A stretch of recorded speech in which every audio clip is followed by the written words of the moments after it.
देश की राजधानी दिल्ली को एक नया सीएम मिल तो गया है, लेकिन ज़रा उनके बारे में समझिए या ज़रा उनके बारे में सुनिए या ज़रा सा उनके बारे में पता कीजिए तो आपको ये एहसास होगा कि क्या बीजेपी या फिर आरएसएस या फिर बीजेपी हाईकमान ने कहीं गलती तो नहीं कर दी। या जानबूझ के उस सीएम को चुना है उन्होंने जिसके ज़बान से सिर्फ जहर निकलता हो। अब सवाल ये है कि यार आज शपथ लिया जा रहा है, पूरी तरह से बीजेपी मुख्यालय के साथ साथ पूरे रामलीला मैदान में खुशी का माहौल है। मैं ऐसी बातें क्यों कर रहा हूँ? दरअसल मैं कर ही नहीं रहा हूँ। सोशल मीडिया का कोई ऐसा प्लेटफॉर्म नहीं है जहाँ उनके उन करतूतों को लेकर चर्चाएं हो रही हैं जो महोदय पहले ऐसा कर चुकी हैं। यानी कि उनका सोशल मीडिया अकाउंट जरा सा चेक कीजिए आप, फिर आपको इस बात का अंदाज़ा और पता चलेगा कि रेखा गुप्ता को चुना क्यों गया है। क्या वो रमेश बिधूरी के लिस्ट में आती हैं? क्या वो प्रवेश वर्मा जैसे शब्दों में आते हैं? हालांकि पूरा मोदी का कैबिनेट तो खैर इन्हीं फील्ड से गुजरता है। वो महंगाई, रोजी रोटी, कपड़ा, मकान जैसे मसलों पे बात कहाँ करती हैं। इनको इन मसलों पे बात करने वाले को मूर्ख और बेवकूफ़ समझा जाता है। जो गाली देता है, जो ग्लौजगिरी करता है, जो छोटा सोच की बात करता है, देशद्रोही टुकड़े टुकड़े गैंग की बात करता है, उनको जगह दी जाती है बीजेपी के इस स्पेस और फील्ड में। दर्शकों, मैं बात कर रहा हूँ, जरा सा बारीक से समझिएगा। दिल्ली में एक नया मुख्यमंत्री मिला जिसका नाम, जिन्होंने शपथ तो ले चुकी हैं, जिसका नाम रेखा गुप्ता है।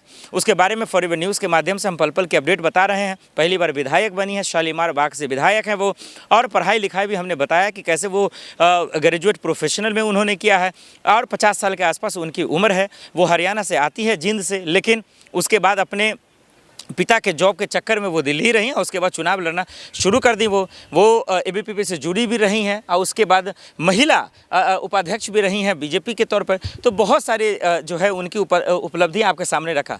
लेकिन अब जो मैं उपलब्धि रखने वाला हूँ वो आपके आंखें खोल देगा। अब जो मैं उपलब्धि रखने वाला हूँ वो आपको हैरान कर देगा। दरअसल रणवीर इलाहाबादिया के तौर पे भी उन्हें देखा जा रहा है। जिस तरीके से उन्होंने जहर उगला, महिलाओं को लेकर क्या उनका सोच है, ये दरअसल दिल्ली के सीएम को लेकर, यानी रेखा गुप्ता की भी ज़बान वैसे ही जहर है, वैसे ही जहर उगलती हैं और उसके सबूत है हमारे पास। बिना सबूत के मैं बात नहीं करना चाहता। पहला सबूत आपको दिखाते हैं, फिर दूसरे सबूत पर खोल के बातचीत करेंगे। देखिए, दिल्ली की नई मुख्यमंत्री रेखा गुप्ता जी ने दरअसल जेएनयू और लेफ्ट विंग को लेकर वो अपनी क्या राय, उन दरअसल पहलू को देखिए या फिर उन रूप को देखिए जो दिल्ली के पूर्व मुख्यमंत्री को लेकर उन्होंने बातें करी, जिसका नाम है अरविंद केजरीवाल। अरविंद केजरीवाल को लेकर बहुत सारे ट्वीट वायरल हो रहे हैं। हालांकि बहुत सारे लोगों पे उन्होंने कहा, लेकिन हमने उसका स्क्रीनशॉट रखा जो आप ऊपर स्क्रीन पे देख रहे हैं।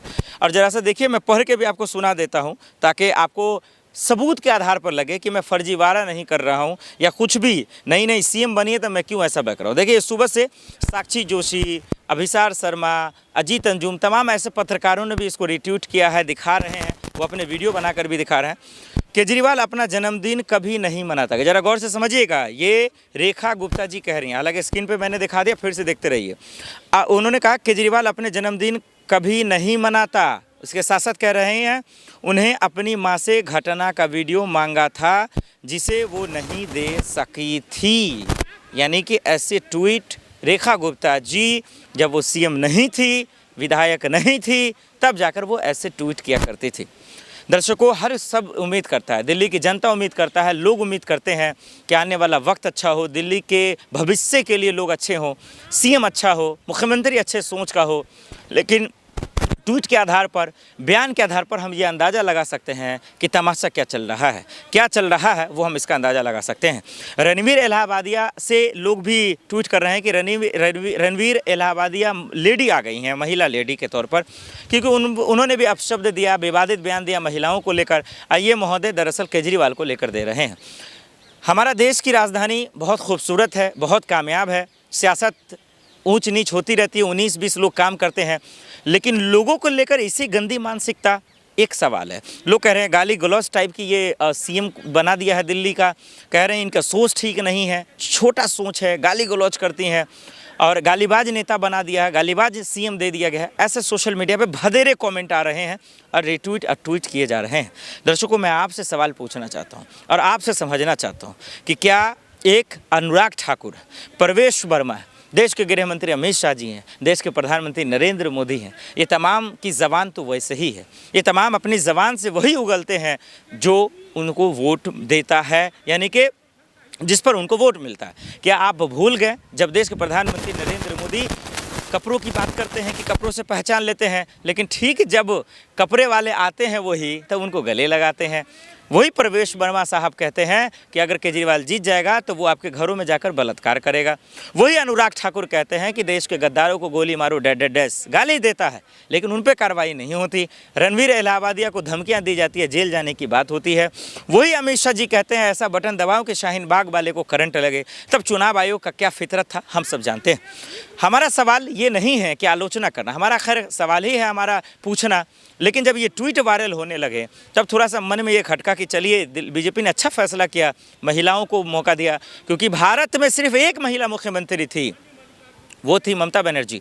लेकिन अच्छी बात है इनके आने से 2 हो गया कम से कम। अच्छी बात है, महिला के सशक्तिकरण की बात हो रही है, आगे बढ़ने की बात हो रही है। लेकिन ऐसा ट्वीट देखकर अफसोस होता है, जो वीडियो हमने देखा है वो भी देखकर अफसोस होता है कि आखिर क्या इनके काले करतूत सामने तो नहीं आ रहे हैं, क्या लिया लोग रख रहे हैं। दिल्ली के नए सीएम आप लोग को मुबारक, लेकिन इनके मुबारकबाद तो आप लोग दीजिए, बहुत बहुत आपको बधाई, लेकिन इनके सोच को लेकर आप क्या सोचते हैं कमेंट कर ज़रूर बताइएगा।